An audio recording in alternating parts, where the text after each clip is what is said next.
Pode ser que uma nova batalha esteja se formando no eixo América-Europa. E não é culpa dos russos. Essa nova disputa tem menos a ver com Vladimir Putin e sua operação militar especial, como ele chama a invasão à Ucrânia desde o início, e mais com algo que a Ucrânia tem de sobra e que praticamente o resto do mundo deseja: minerais críticos. Enquanto os americanos já estavam em negociações com os ucranianos, de olho nesses minerais, os olhos da Europa também começaram a brilhar pelo mesmo motivo e, por isso, acabou entrando no meio da fila e propondo um acordo diferenciado para a Ucrânia. O que esses acordos podem levar de bom para os ucranianos? Quem será o vencedor desse páreo? Estados Unidos ou Europa? E qual a tamanha importância desses minerais ucranianos? No início de fevereiro deste ano, circularam notícias de que Volodymyr Zelensky e Donald Trump estariam negociando. Contudo, não tinha nada a ver com a guerra em si, mas sim sobre o vasto estoque de minerais críticos da Ucrânia. Não é preciso ser um mago para adivinhar que Trump está desesperado por causa desses minerais.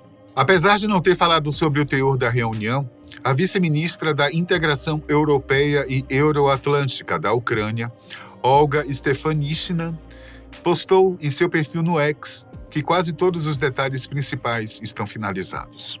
E ela ainda acrescentou que a Ucrânia estava comprometida em avançar rapidamente para a fase de assinatura. A notícia veio em um momento em que a Ucrânia enfrenta uma pressão crescente dos Estados Unidos. O mais curioso nisso tudo é que nos últimos tempos, Trump vem intensificando suas críticas a Zelensky, chegando a chamá-lo de ditador e insinuando que a Ucrânia teria provocado a guerra com a Rússia. No entanto, essas declarações podem ter sido estratégicas, servindo como distração. É possível que, enquanto atacava publicamente o líder ucraniano, Trump estivesse nos bastidores manipulando sua relação com Putin para pressionar a Ucrânia e obter vantagens conforme seus interesses. Se voltássemos nossa atenção total aos esquemas políticos que ocorrem no mundo inteiro, chegaríamos à conclusão que nossa função como cidadãos é servir de pano de prato para secar as vasilhas dos mandatários. A estratégia parece ter funcionado, mas a questão dos minerais críticos da Ucrânia não é nova. Em setembro de 2024, durante a campanha eleitoral, Zelensky se encontrou com Trump e apresentou um plano de vitória para a Ucrânia. Na época, circulavam rumores de que esse plano incluía um acordo para garantir aos americanos acesso aos minerais ucranianos. Foi uma jogada estratégica de Zelensky. Ao oferecer algo de interesse direto para Trump, ele buscava garantir o apoio americano na guerra contra a Rússia. Afinal, se Putin vencesse, os americanos não teriam acesso a esses recursos. O acordo parecia encaminhado, mas surgiu um obstáculo. Durante as negociações, Trump exigiu que os Estados Unidos ficassem com 50% dos minerais de terras raras da Ucrânia, alegando que essa porcentagem refletia a ajuda de 500 bilhões de dólares fornecida ao país nos últimos 3 anos. Zelensky, no entanto, discordou. Ele afirma que a ajuda dos Estados Unidos soma cerca de 100 bilhões e enfatiza que foi um subsídio, não um empréstimo, ou seja, a Ucrânia não precisa reembolsar esse valor. O Instituto Kiel estima um valor um pouco maior, de 119 bilhões de dólares, com mais alguns bilhões ainda a serem alocados. Independentemente da quantia exata, a exigência dos Estados Unidos era excessiva e Zelensky recusou. Não posso vender o nosso Estado, disse ele, forçando uma reformulação do acordo. No entanto, a nova proposta era ainda pior. Dava aos Estados Unidos controle total sobre os minerais ucranianos, sem oferecer as garantias de segurança que Zelensky queria.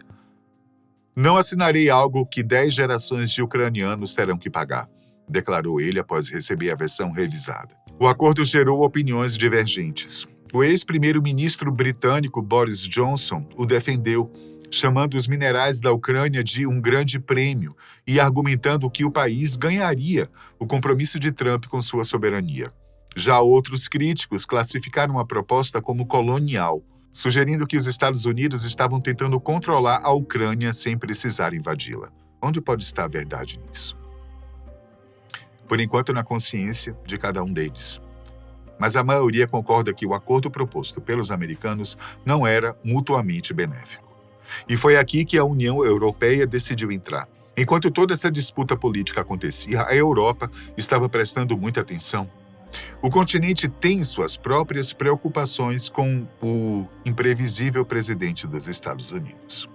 Há temores de que os norte-americanos pressionem a Ucrânia para aceitar o acordo por meio de ameaças de retirada de ajuda às suas forças. E também há preocupações sobre o que isso significaria para a OTAN, com a possibilidade de Trump retirar os Estados Unidos da Aliança de Defesa Coletiva ainda pairando no ar.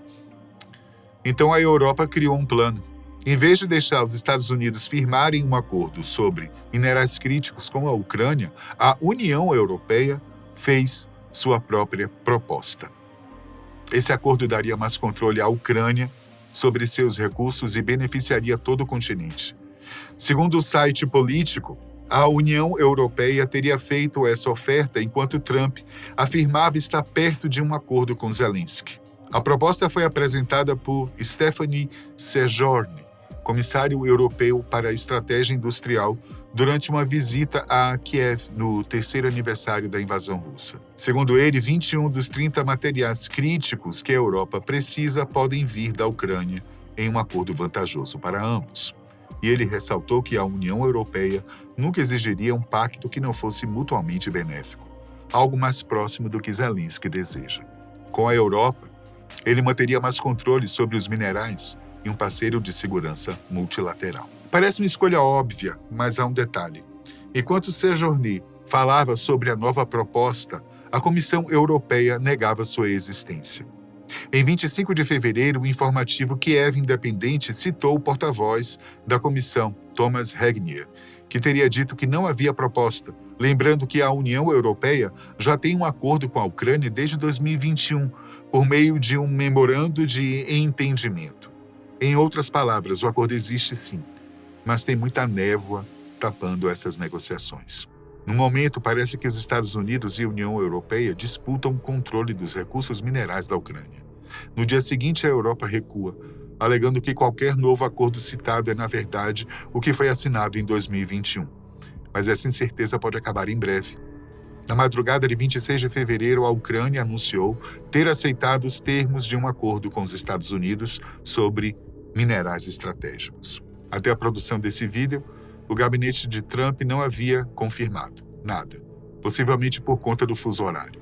No entanto, o novo acordo parece mais favorável à Ucrânia do que a proposta original de Trump, de 23 de fevereiro. Segundo a Sky News, a exigência dos Estados Unidos de 500 bilhões de dólares da receita mineral foi retirada, o que seria uma grande concessão de Trump. Se ele ainda acredita que a Ucrânia deve essa quantia, não importa. Pelo menos o acordo sobre minerais não será um meio para cobrá-la. Ainda assim, a Ucrânia não conseguiu tudo o que queria. A versão final não incluiu garantias de segurança dos Estados Unidos em caso de um cessar-fogo com a Rússia, algo crucial para evitar novos ataques enquanto o país se reconstrói.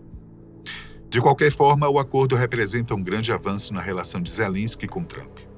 A partir do momento da assinatura, os dois representantes iniciarão uma nova parceria de longo prazo, na qual os americanos obterão o que desejam, mantendo seu presidente satisfeito, enquanto indiretamente, pelo menos, terá a sensação de segurança para os ucranianos. Eu digo sensação porque, apesar de não terem firmado um acordo para manter as forças armadas dos Estados Unidos de prontidão para defender o território ucraniano, em caso de recaídas, é possível que eles intervenham se a Rússia resolver invadir novamente. Afinal, precisarão garantir que o dinheiro gerado pelos minerais da Ucrânia continue fluindo. Mas quais são os minerais que a Ucrânia possui? E por que são tão importantes a ponto de quase desencadear uma guerra de negociações entre os Estados Unidos e a União Europeia? Como dito anteriormente, de acordo com o Sejourne, a Ucrânia abriga 21 dos 30 tipos de minerais raros, os quais a União Europeia classifica como materiais brutos críticos. E suas reservas não são equivalentes a um tanque ou um campo de futebol. São realmente vastas reservas minerais, que chamam a atenção de qualquer país desenvolvido ou ainda em desenvolvimento. O Centro Regional de Informações das Nações Unidas para a Europa Ocidental afirma que a Ucrânia possui 5% das reservas mundiais desses minerais, que incluem lítio, grafite, nióbio, cobalto. A vice-ministra ucraniana da Proteção Ambiental e Recursos Naturais, Svetlana Grinchuk, destacou isso em 2022 ao falar na Comissão Econômica da ONU para a Europa. Ela afirmou que a Ucrânia abriga 5% das reservas mundiais de minerais raros, apesar de o país representar apenas 0,4% da superfície terrestre. Em outras palavras, a Ucrânia é um baú de tesouros de minerais preciosos. Só falta encontrar aliados para ajudá-la a abrir esse baú. O lítio é o mineral mais valioso da Ucrânia, essencial para baterias de smartphones, laptops, carros elétricos e armamentos. O país possui cerca de 500 mil toneladas, segundo a Academia Nacional de Ciências da Ucrânia. O problema? As principais áreas de mineração estão em Donetsk e em Zaporizhzhia, ou seja, estão localizadas nas zonas de conflito. A Rússia está ativamente combatendo nesses territórios, e isso não é coincidência. Além do discurso de Putin sobre reunificar a Ucrânia, há um claro interesse em seus recursos. Em 2024 e 2025, ele intensificou a ofensiva em Donetsk para garantir o controle do lítio. Se um acordo de paz permitir que a Rússia mantenha os territórios ocupados, Moscou terá acesso total a esses minerais. Atualmente, a Rússia controla cerca de 40% dos minerais metálicos da Ucrânia, 63% de suas minas de carvão e metade dos depósitos de césio, tântalo, manganês e terras raras. Segundo a ministra da Economia ucraniana, Yulia Sviridenko, esses recursos valem aproximadamente 350 bilhões de dólares. Essa estratégia de guerra de Putin enfraquece a economia ucraniana. Antes da invasão de 2022, os minerais representavam 6,1% do PIB da Ucrânia, 30% de suas exportações. Além do lítio, Estados Unidos e Europa também têm interesse em outros recursos ucranianos. Em 2019, o país forneceu 7% do titânio mundial, essencial para aviões e usinas nucleares, 20% do grafite, usado em reatores e veículos elétricos. A demanda por esses minerais só deve crescer. A ONU prevê que nas próximas décadas o consumo de cobre aumentará 40%, de lítio 90%. O cenário não está bom para amadores. Está na cara que nem os Estados Unidos e nem a Europa estão realmente preocupados com vidas, mas sim com o que manter as vidas poderá lhes trazer futuramente. E claro que não é futuramente rápido, mas a longo prazo. Para os americanos, perder essa guerra não está em seus planos. Ao mesmo tempo que para os países europeus, vencer essa negociação poderá dar um novo impulso para a economia balançante da Europa. Com certeza, em poucos dias ou meses, essa questão estará resolvida. Pelo menos até que Vladimir Putin encontre a sua própria saída e maneira de negociar. Até a próxima.